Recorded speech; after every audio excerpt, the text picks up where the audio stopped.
અંબાલાલની આગાહી આગામી 24 કલાક અતિ ભારે હવામાન નિષ્ણાત અંબાલાલ પટેલ દ્વારા આગામી 24 કલાક માટે કમોસમી વરસાદની આગાહી કરવામાં આવી છે। આગામી 2 દિવસની આગાહીમાં રાજ્યના અનેક જિલ્લામાં વરસાદ પડવાની સંભાવના વ્યક્ત કરવામાં આવી છે। જ્યારે ગત રોજ મોડાસામાં ભારે પવન ફૂંકાતા બસ સ્પોટમાં નુકસાન થયું છે। બસ સ્પોટની રેલિંગ ગ્રીલ અચાનક તૂટી પડી હતી, જેના કારણે સ્થળ પર ચિંતા ફેલાઈ હતી। સદનસીબે તે સમયે કોઈ વ્યક્તિ ન હોવાથી કોઈ જાનહાનિ થઈ ન હતી। ધોલેરા અને સુરતમાં 4000 કરોડના સેમિકન્ડક્ટર પ્લાન્ટને મંજૂરી। ISM હેઠળ ગુજરાતમાં 2 નવા સેમિકન્ડક્ટર એકમો સ્થાપવાની મંજૂરી આપી દીધી છે। આ પગલું માત્ર ભારતના ઇલેક્ટ્રોનિક્સ મેન્યુફેક્ચરિંગ ઇકોસિસ્ટમને મજબૂત બનાવશે એટલું જ નહીં, પરંતુ નેક્સ્ટ જનરેશન ડિસ્પ્લે ટેકનોલોજી અને ચિપ પેકેજિંગમાં ભારતની હાજરી વૈશ્વિક સ્તરે નોંધાવશે। આ બંને પ્રોજેક્ટ્સમાં આશરે 4000 કરોડ રૂપિયાનું રોકાણ કરવામાં આવશે। અમદાવાદ શહેરમાં ગાજવીજ સાથે ધોધમાર વરસાદ। અમદાવાદ શહેરમાં રાત્રિના સમયે વાતાવરણમાં અચાનક પલટો આવતા વીજળીના કડાકા અને ભારે પવન સાથે વરસાદ તૂટી પડ્યો હતો। Thaltej, Shilaj, SG highway, Bopal, satellite અને સરખેજ સહિતના પશ્ચિમ અને પૂર્વ વિસ્તારોમાં વરસાદી ઝાપટા પડ્યા હતા। હવામાન વિભાગની આગાહી મુજબ રાજ્યના અનેક ભાગોમાં કમોસમી વરસાદ વરસી રહ્યો છે, જેના કારણે ગરમીથી રાહત મળી છે। બંગાળના નવા CM નું નામ ફાઇનલ। બંગાળ વિધાનસભામાં ભાજપની પ્રચંડ જીત બાદ હવે દરેક વ્યક્તિ જાણવા માંગે છે કે રાજ્યના આગામી CM કોણ હશે। બીજેપીના સૂત્રોએ જણાવ્યું છે કે સતત 2 વાર ચૂંટણીમાં મમતા બેનર્જીને હરાવનાર સુવેન્દુ અધિકારી બંગાળના આગામી મુખ્યમંત્રી હોઈ શકે છે। પાર્ટીના શીર્ષ નેતૃત્વ સુવેન્દુ અધિકારીના નામથી સહમત છે। અમિત શાહ કોલકાતામાં તેમના નામની જાહેરાત કરી શકે છે। ગીર સોમનાથમાં કમોસમી વરસાદ વરસ્યો। હવામાન વિભાગની આગાહી મુજબ ગીર સોમનાથના ઉના શહેરમાં ભારે પવન સાથે વરસાદ પડ્યો હતો। શહેરમાં કાળા ડિબાંગ વાદળો છવાયા હતા। ભારે પવન સાથે વરસાદ શરૂ થતા ધૂળની ડમરીઓ ઉડી હતી। ઉનામાં કડાકા ભડાકા સાથે મેઘરાજ વરસ્યા હતા। તમારા વિસ્તારમાં વરસાદ છે કે નહીં, કમેન્ટ કરીને જણાવો। શ્રેષ્ઠ પ્રદર્શન કરી દીકરીઓએ ફરી બાજી મારી। પરિણામના વિશ્લેષણ મુજબ આ વખતે પણ વિદ્યાર્થીનીઓએ વિદ્યાર્થીઓ કરતા વધુ સારું પ્રદર્શન કર્યું છે। નિયમિત વિદ્યાર્થીઓ પૈકી કુમારોનું પરિણામ 80% રહ્યું છે, જ્યારે કન્યાઓનું પરિણામ 88% નોંધાયું છે।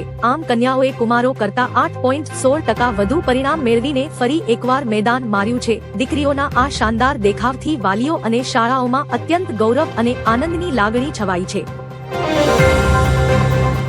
ભાજપની નવી કામયાબી, હવે બસ એક રાજ્ય બાકી। ભારતીય જનતા પાર્ટી હાલમાં દેશના 21 રાજ્યો અને કેન્દ્રશાસિત પ્રદેશોમાં સત્તા સંભાળી રહી છે। ખાસ વાત એ છે કે હવે માત્ર સિક્કિમ જ એવું રાજ્ય બચ્યું છે જ્યાં ભાજપનો એક પણ ધારાસભ્ય નથી। બાકીના તમામ રાજ્યોમાં પક્ષે ઓછામાં ઓછી એક બેઠક તો ચોક્કસ મેળવી છે। તમિલનાડુ, કર્ણાટક, પંજાબ, ઝારખંડ, કેરળ જેવા કેટલાક ગણતરીના રાજ્યોમાં જ હાલ બિન ભાજપ પક્ષોનું શાસન છે।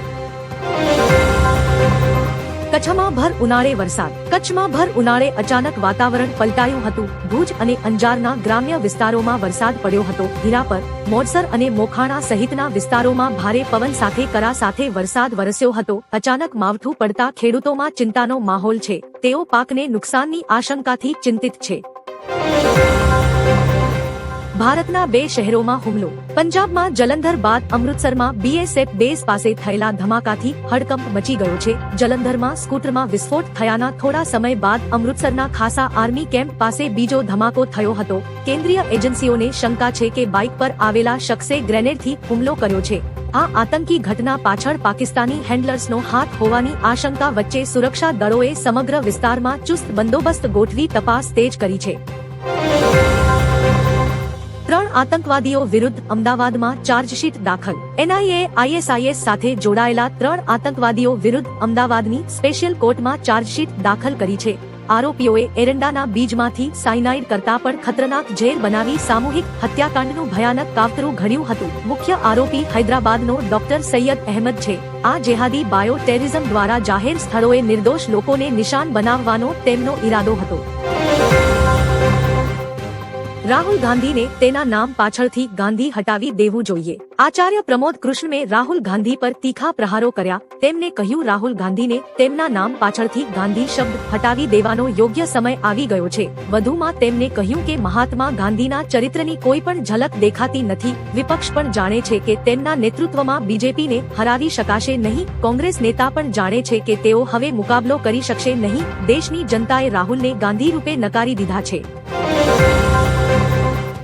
2500 કમાનાર મહિલા બની એમએલએ। પશ્ચિમ બંગાળ ચૂંટણીમાં ઘરે ઘરે જઈને કામ કરનારી કાલિતા માંઝી હવે એમએલએ બની છે, જે બીજેપીની આઉસગ્રામ બેઠક પરથી જીતી છે। જણાવીએ કે કાલિતા દરેક ઘરોમાં વાસણ ધોવા અને સફાઈનું કામ કરતી હતી। વધુમાં કાલિતા 2021માં વિધાનસભા ચૂંટણીમાં નસીબ અજમાવ્યું હતું, પણ તેમને તૃણમૂલ કોંગ્રેસના નેતા સામે 11,000 મતોથી હારનો સામનો કરવો પડ્યો હતો। જો કે પાર્ટીએ તેમના પર ભરોસો અકબંધ રાખી આ વખત તેમની મહેનત રંગ લાવી છે। બંગાળમાં મોટી બબાલ। કોલકાતાના પ્રખ્યાત હોગ માર્કેટમાં મંગળવારે રાત્રે ભીડ બુલડોઝર સાથે ત્રાટકતા ભારે તણાવ સર્જાયો હતો। આક્ષેપ છે કે ભાજપના વિજય સરઘસ દરમિયાન ટીએમસીના યુનિયન દફતરને તોડી પાડવામાં આવ્યું હતું। જો કે સ્થાનિકો અને દુકાનદારોએ આ બાંધકામને ગેરકાયદેસર ગણાવ્યું છે। ડેરેક ઓબ્રાયને સુરક્ષા દળોની હાજરીમાં આ હિંસા થઈ હોવાનો દાવો કર્યો છે। બંગાળમાં ફરી એકવાર વાતાવરણને સંવેદનશીલ બન્યું છે। બંગાળમાં ભાજપની જીત બાદ બાંગ્લાદેશનું રિએક્શન। બંગાળમાં બીજેપીની પ્રચંડ જીત બાદ બાંગ્લાદેશનું રિએક્શન સામે આવ્યું છે। બંગાળના પરિણામો પર બીએનપીના માહિતી સચિવ અઝીઝુલ બરી હેલાલે કહ્યું કે હું સ્તબ્ધ છું કે બંગાળમાં લાંબા સમય સુધી સત્તામાં રહ્યા બાદ ટીએમસીને કારમી હારનો સામનો કરવો પડ્યો। વધુમાં કહ્યું કે વિજેતા પાર્ટી બીજેપી અને સુવેન્દુ અધિકારીને હું અભિનંદન પાઠવું છું। મને આશા છે કે ભારત અને બાંગ્લાદેશ વચ્ચે શાંતિપૂર્ણ સંબંધ સ્થાપિત થશે। આજે વિજય લેશે સીએમ પદના શપથ। ટીવી કે પ્રમુખ વિજય તમિલનાડુના રાજ્યપાલ રાજેન્દ્ર વિશ્વનાથ અર્લેકર સાથે મુલાકાત કરી સરકાર બનાવવાનો દાવો રજૂ કર્યો છે। આ માહિતી જાણકારી ખુદ પાર્ટીએ આપી છે। વિજય આવતીકાલે સવારે 10 થી 11 વાગ્યાના વચ્ચે મુખ્યમંત્રી પદના શપથ લેશે। વિજય નહેરુ સ્ટેડિયમમાં સીએમ પદના શપથ લેશે। શપથ ગ્રહણ માટે સવારે 10 વાગ્યા પહેલા વિજય સ્ટેડિયમ પહોંચી જશે। રાજ્યપાલ દ્વારા નિર્ધારિત સમયે તેઓ સીએમ પદના શપથ લેશે। નકલી બિયારણથી મગનો પાક નિષ્ફળ। છોટાઉદેપુરના બોડેલી તાલુકામાં નકલી બિયારણને કારણે મગની ખેતી કરતા ખેડૂતો પાયમાલ થયા છે। ઊંચાકલમ અને છુછાપુરા ગામના ખેડૂતોએ મોરખલાની દુકાનમાંથી ખરીદેલા બિયારણનું 60 વીઘામાં વાવેતર કર્યું હતું, પરંતુ છોડ પીળા પડી જતા અને શીંગો ન બેસતા પાક નિષ્ફળ ગયો છે। આશરે 6 થી 7 ખેડૂતોને મોટું આર્થિક નુકસાન વેઠવાનો વારો આવ્યો છે। છેતરાયેલા ખેડૂતોએ આ મામલે યોગ્ય તપાસ કરી વળતર આપવાની માંગ કરી છે।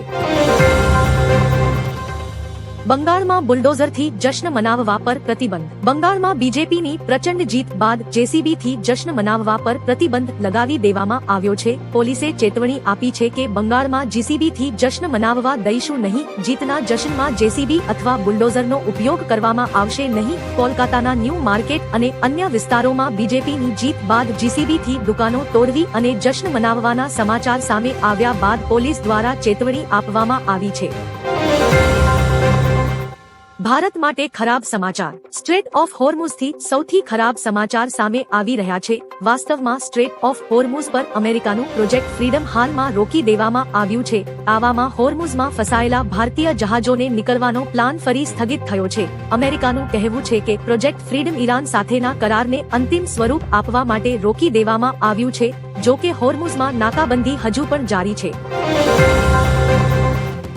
મમતાનું વર્તન એક નાના બાળક જેવું। ત્રિપુરાના પૂર્વ રાજ્યપાલ તથાગત રોયે બંગાળમાંની અને સીએમ મમતા બેનર્જીના હઠીલા વલણને લઈને પ્રતિક્રિયા આપી। પૂર્વ રાજ્યપાલ સમાચાર એજન્સી આઈએનએ સાથે વાતચીતમાં હિંસામુક્ત ચૂંટણી, ભારતીય ચૂંટણી પંચ પર ટીએમસીના આરોપ અને હાર બાદ મમતા બેનર્જીના નિવેદનો સહિત ઘણા વિષયો પર જવાબ આપ્યા, જેમાં રાજીનામા અંગે પૂછવામાં આવેલા પ્રશ્નના જવાબમાં તેમણે કહ્યું કે મમતા બેનર્જીનું વર્તન એક નાના બાળક જેવું છે।